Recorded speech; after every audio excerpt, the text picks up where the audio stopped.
Ang ilan nating viewers, kanya-kanyang pakita sa amin ng itinatago nilang mga yaman, katulad ng black and pink diamond at blue sapphire. Gusto nilang matiyak kung may halaga ba ang mga ito. Isang pink diamond daw na natagpuan sa altar. Blue sapphire na kumikinang paraw habang nakabaon sa lupa. At black diamond na buhat-buhat ng mga langgam. Kung nagkataon na precious stones ang mga ito o yung mga batong may halaga at bihira lang makita, may makatatanggap ng maagang aginaldo. Sino? Ang ating resulta po sa gem identification ay isa po itong Dito sa General Santos City, parang hinugot sa eksena sa pelikula ang kwento ni Fed. Naghihingalo na raw noon ang kanyang ama nang may inihabilin ito sa kanyang ina. Bago siya nalalagutan ng hininga, may tinuturo siya sa altar. And then, wala lang sa amin kasi nga, hindi namin alam na may bagay pala na iniwan siya. Nung namatay na siya, parang nakita na ng mother ko doon sa altar na yung tinuturo pala ng father ko is yung nakalagay sa box ng posporo is yung singsing. Dalawa kasi ito, yung isa nawala. Ang isa sa mga singsing, tila may diamante raw na kulay pink, kwadrado at kasinlaki ng piso at may bigat na humigit kumulang 27.5 grams. At nitong Setyembre, ipinagkatiwala na raw kay Fed ng kanyang ina ang singsing na yon. That time na galing ako ng work, nakita ko sa kanya na suot-suot niya. Sabi ko, nay, akin na lang to. Then sabi niya sa akin na, sige, sa'yo na lang yan. Tinanong ko siya na ano bang halaga nito. Yung iniisip niya kasi baka ito yung iniwan niya na para malaman ng first family niya na buhay yung second family niya. Yun yung kasing iniisip niya. Dito na nag-research si Fed hanggang nakatisod siya ng impormasyon na sa isang auction sa Geneva sa Switzerland, may 19-carat pink diamond na naibenta sa halagang $50 million o humigit kumulang 2.6 billion pesos. Natagpuan daw ito sa South Africa kasama sa may tinuturing na greatest diamonds. Kung sakaling mapatunayang totoo at maibenta ang hinihinala niyang pink diamond, nais daw bumili ni Fed ng sariling bahay at lupa sa Davao para sa kanilang pamilya. Yung magkaroon kami ng sariling bahay, wala talagang kaming tinatawag ng sariling amin. Napulot naman daw ni Tatay Francisco sa taniman ng kape sa Mendez, Cavite ang hinihinala naman niyang blue sapphire. Korteng itlog ng manok ito. Kulay asul na kapag tinamaan ng ilaw, nagiging blue-violet. Ang mga sapphire, pangalawa sa diamante bilang pinakamatigas na precious stone. Kung blue sapphire, mas darker, mas mura. Mas lighter ang color, mas mahal. Ang product range, it could be 150 pesos per carat up to, it could be 10,000 or even 50,000, depende on the kind, color, size of the precious stone. 25 taon nang nakalipas nung nakita raw ni Tatay Francisco ang inaakala niyang blue sapphire sa isang sakahan. Nakita ko yun, nag-aasarol ako, tinamaan niya ng asarol.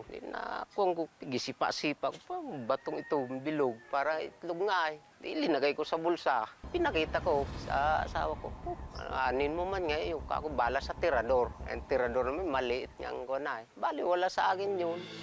Lucky charm din ang turing nila sa inaakala nilang blue sapphire. Palagay ko hari na nga swerte. Parang madali-dali ako maghahanap ng pera eh. Walang-wala kami. Kinabukasan pag wala ako, parang maalbang pag magdating ang pera sa akin. Sa anak ko naman na lalaki, awa ng Diyos naman eh. Hindi man natigil ang trabaho. Hanggang may napanood daw si Emma na video sa internet. Meron pong nakita akong video. Sabi ko, parang kaparehas nung bato na nasa amin. Ang pangalan niya, Blue Sapphire. Ako naman po, chinek ko. Opo. Tapos yung pag-uwi, hinanap ko po agad sa aking ama. Sinubukan din daw niya ang mga napanood niya para malaman kung totoong blue sapphire ang napulot ng kanyang tatay. Sabi po nila, mag-try daw po ako, coin o yung susi. Pagka na ano daw po, ang nagasgasan yung pera, maaaring totoo daw po yun.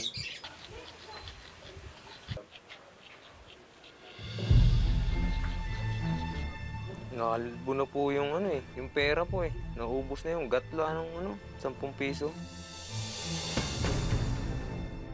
Kung mapapatunayan daw kasi na totoo ito, pwedeng umabot ang presyo nito ng kalahating milyong piso. Naniniwala pa kayo may halaga?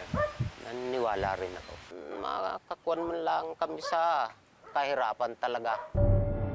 Sa lahat ng precious stones, diamond talaga ang isa sa pinakamahal. Kapag nga raw GIA graded o dumaan sa pagsusuri ng Gemological Institute of America ang diamante, maaari itong magkahalaga ng $3,000 o 165,000 pesos kada karat.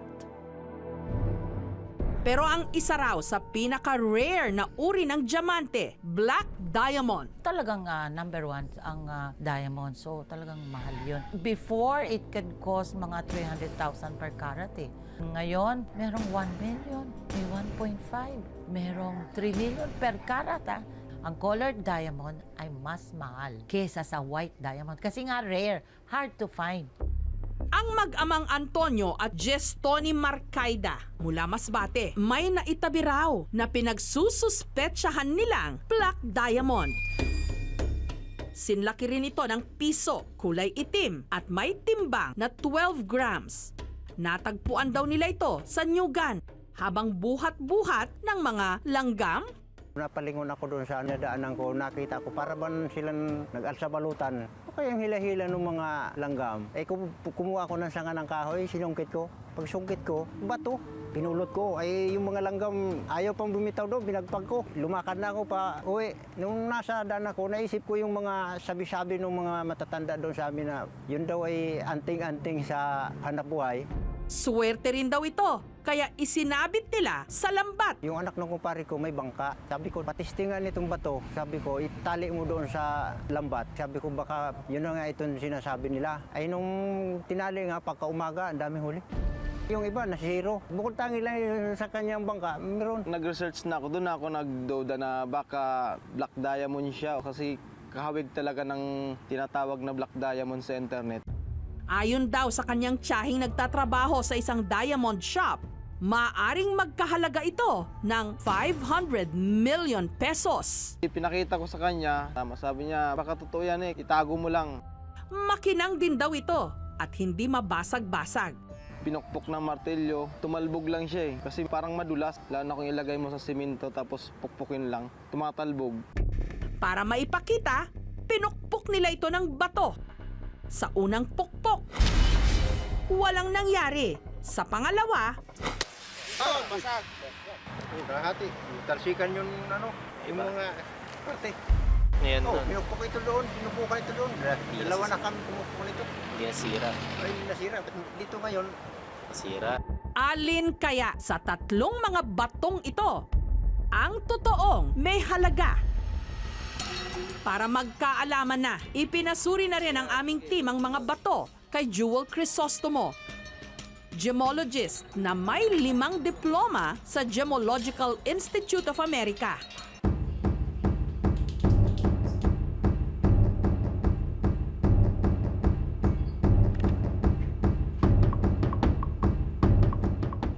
Maya-maya pa, lumabas na ang resulta. Ang inaakalang pink diamond sa singsing ni Fed na inaasahan niyang 4 million pesos ang halaga. Ang ating resulta po sa gem identification ay isa po itong glass po. Ordinary din po kasi yung glass, ginagamit po siya sa mga imitation and jewelry. Usually po talaga, wala rin value po yung glass. At ang sinasabing blue sapphire na napulot naman ni Tatay Francisco, natansya niya 500,000 pesos ang halaga. Ang lumalabas po dito na upon observation po, ang species po nito ay glass po. Ang inaasahan naman ni Tatay Antonio na black diamond na buhat daw ng mga langgam at tinataya niyang 500 million pesos. If it's a real na diamond, pwede pa din siyang mabasag naman talaga.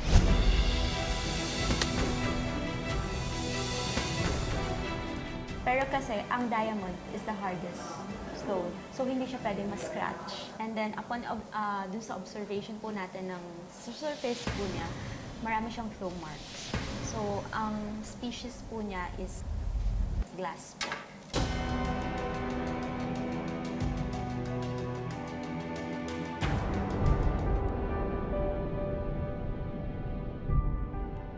Pumunta sila talaga sa mga trusted na gemologist para matest kung ano ba yung klase ng stone niya.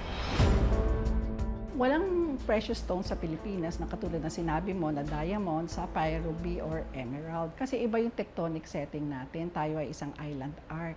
So meron lang tayo mga semi-precious stones na tinatawag. Ang swerte, minsan bigla na lang dumarating. Pero ang katotohanan sa buhay, malimit na ang kayamanan, hindi basta napupulot lang, pinaghihirapan. Thank you for watching, mga kapuso. Kung nagustuhan niyo po ang videong ito, subscribe na sa GMA Public Affairs YouTube channel. And don't forget to hit the bell button for our latest updates.